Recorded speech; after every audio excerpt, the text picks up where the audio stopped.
people like me. You need people like me so you can point your f***ing fingers and say, that's the bad guy. That's the bad guy. That's the bad guy. That's the bad guy. That's the bad guy.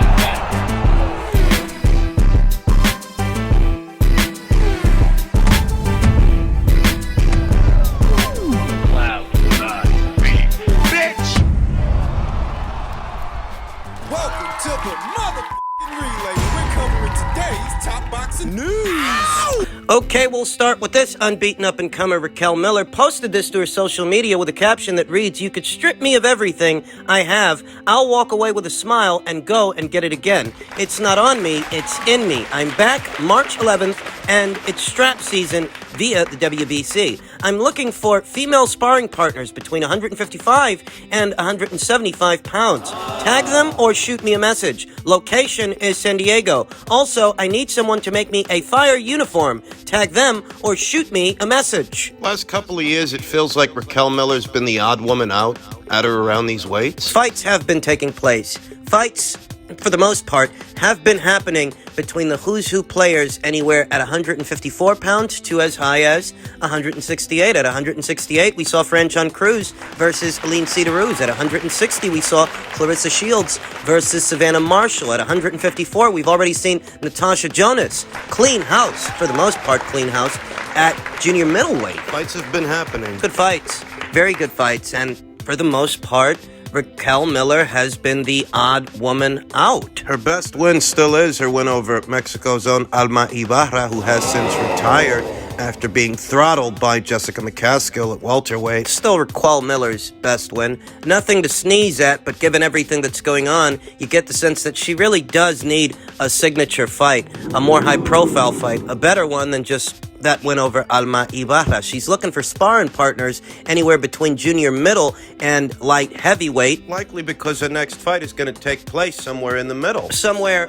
in between junior middle and light heavyweight. Raquel Miller sports a professional record of 12 wins and no losses with no draws. 5 knockouts coming from the same amateur class as Clarissa Shields, as Franchon Cruz, Marlene Esparza, Tiaria Brown, many of which have already seen themselves become world champions in their professional careers. Raquel is still just a contender. She's got an unblemished record. Not particularly active the last few years. When the pandemic hit in 2020, Raquel sat out all of that year. She fought once in 2021 and once in 2022. 2022 was a big year for the sport of women's boxing. Not a big year for Raquel Miller. She only saw action once. And hopefully this year will turn out to be a more eventful year for the unbeaten up-and-comer from the West Coast. Been a lot of talk about the Shields versus Marshall rematch, and doesn't look like that's going to happen. Doesn't look like that fight is going to be taking place, and I wouldn't mind it at all if, in the in-between time, in the interim, while we wait for said rematch, they put Savannah Marshall in there with Raquel Miller. I think that's a fight that makes a lot of sense. Another fight that I think makes a lot of sense is Raquel Miller versus the winner of Franchon Cruz versus Hannah Gabriels up there at super middleweight. I like Franchon to win, though, irrespective of who wins, whether it's Franchon or Hannah. Raquel Miller would be an ideal choice, an ideal opponent for the winner of that fight. She's set to return to action in March, likely against the journeywoman. It's not going to be a high-profile fight. I don't think it is. Not the one in March. And Raquel Miller, she's 37 years old. I mean, she doesn't look it. She's in fantastic fucking shape. Takes care of herself, but the clock is ticking. This year really does need to be a bigger year, a much bigger year for Raquel than the last few years have been. It certainly isn't too late for Raquel to make something big happen and for something big to happen for her. It certainly isn't too late, but time is running out. I suspect that the fight she's set to have in March is little more than just a keep busy fight, and it's good that they're getting her out there. It's good that they already have plans for her in the first quarter of this year, so she can perhaps move into something bigger in the third or fourth quarter. As stated, let's hope this year turns out to be a more eventful year for Raquel Miller!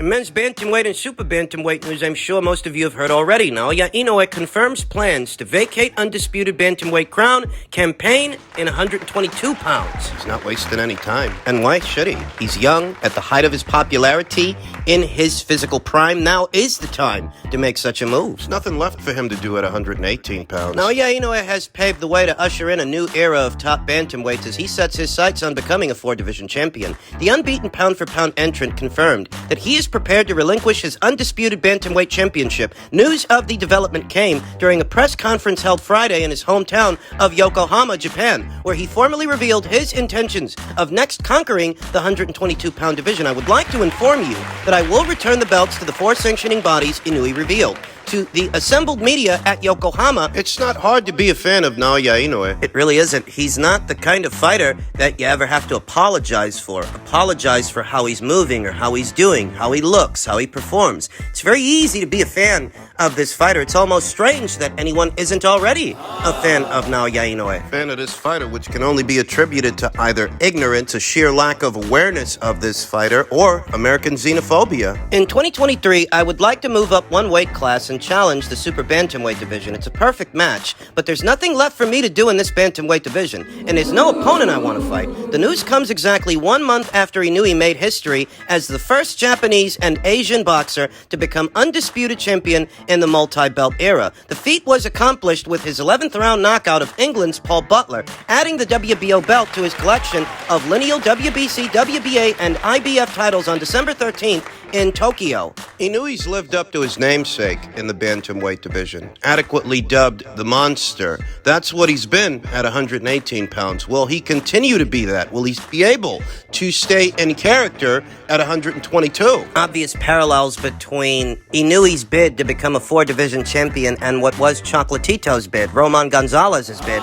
to become a four-division champion. It took for Chocolatito to campaign at 4 weights for him to finally suffer his first professional loss. The two losses to Sorung Visai, the controversial decision in the first fight, and the knockout loss in the second. He's got to stay on his P's and Q's at this 4th weight. Following the win over Paul Butler, it was a matter of time before Inoue would eventually relinquish all of the titles and set his sights on becoming a four-division champion. I have decided to compete in the super bantamweight division and challenge fighters who are bigger than me, noted Inoue. From here on out, it's the real thing. I'm really excited about it. I think it could be the final chapter. There are interesting fights to be made for Naoya Inoue at 122 pounds. The Stephen Fulton fight is one among them, but alas, I don't expect that to happen. Stefan's on his way to featherweight to take on Brandon Figueroa for a WBC interim title. He's getting in position to become a full-fledged champion up there at 126, while Naoya Inoue is just now moving up to 122. They're not going to fight, so don't get your hopes up. What the conversation will quickly devolve into, should Naoya Inoue find the same success at 122 that he's had at 118? You're going to have a substrata of individuals belittling and berating Naoya Inoue for having not fought Stephen Fulton when it's not his fault. Stefan's the one leaving the super bantamweight division. Stefan is the one making the decision. Rather, the decision is being made for him that he should campaign as a featherweight moving forward at a time when the biggest name at or around these weights. He's right there. He's coming for what you've got. Very soon, he will put Stephen Fulton on the spot. He will become his mandatory challenger by way of the WBO, and in all likelihood, Stephen's not going to fight him. He is going to surrender the brown belt. There's going to be fallout. Situations you need to keep an eye on as a result of Inoue moving up. Jason Maloney, the WBC and WBO world #1 ranked bantamweight, eyes world title bout against the Philippines' own legend, Nonito Donaire, to be made officially as early as the first half of next year. Bring on 2023 for Team Maloney. We know that Nonito himself has the desire to move down from Bantam down to Superfly to take on Gallo Estrada, but I don't know if Gallo is going to be receptive to such a fight. He might be. He might not. But if he's not, Nonito has the opportunity to see himself crowned a bantamweight champion once again. Opposite the ring, Jason Maloney. Nonito may be up there in age, but he still has one of the best left hooks, if not the best left hook, anywhere at or around these weights. And Jason may be younger, But if Nonito can connect on him with one of those quality left hooks, same way that he connected on Naoya Inoue in their first fight. I'm not sure that Jason can absorb a clean shot like that. It's a good fight if they make it. Nonito Donaire has a chance to see himself become a world champion again. It all depends on what he wants to do. So the reset button is set to be hit in the men's bantamweight division, and all those titles will be up for grabs. We'll be talking more about that in the coming days and weeks. As far as Naoya Inoue, Can he conquer the men's super bantamweight division? I think like most things, it is easier said than done, but the path to the world titles at 122 pounds really isn't as sorted as it was at 118. At 118, there were several reigning world champions, whereas at 122, there are really just two. MJ Akhmadaliev and Stephen Fulton. I reiterate, Inoue versus Fulton ain't gonna happen. You wanna argue about why? Argue amongst yourselves. I told you, this guy was not gonna fight Inoue, irrespective of what he was telling interviewers, irrespective of what he was saying. Look at what he's doing. He's moving up to 126. Very soon, he may vacate the two alphabet titles he's in possession of, the WBO and the WBC. Naoya Inoue may have to take on two world champions, perhaps two, in order to see himself crowned an undisputed champion in this division. One among them is MJ Akhmadaliev, who, like Stephen Fulton, has two belts, and the other... It's not Stephen. I anticipate that very soon Stephen will relinquish the two belts that he's in possession of. And it just so happens that Mexico's own Luis Neri is in line to fight for the green belt, to fight for the WBC title. He may be one of two world champions Naoya Inoue has to confront in order to do at 122 what he just did at 118. The first belt that Inoue may end up picking up is the brown belt, the WBO title. And he might have to go through Reese Alim, America's own Reese Alim, in order to get it.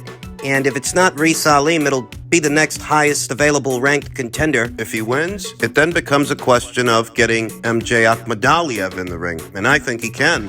MJ Akhmadaliev, who fights on the Matchroom and DAZN side of things, I don't think Matchroom and DAZN would get in the way of that opportunity. I don't think Matchroom and DAZN would get in the way of that fight. I think if push comes to shove, MJ's willing to go to Japan to take on Naoya Inoue. Stephen Fulton isn't, irrespective of what he says, irrespective of what he tells an interviewer. He's going to featherweight. Not Japan. Inoue can get the brown belt, then see about unifying titles with MJ, at which point Luis Neri may already be crowned this division's WBC champion. Luis Neri is banned from fighting in Japan Due to testing positive for clenbuterol after the first Yamanaka fight and blowing the weight in the second. Luis Neri can't fight there. Thus, the ideal location for Inoue versus Neri would have to be here in the United States. Thinking many months from now. That's how it all might break down now that Naoya Inoue is moving up in weight. You know, I wanted to fight in October of 2022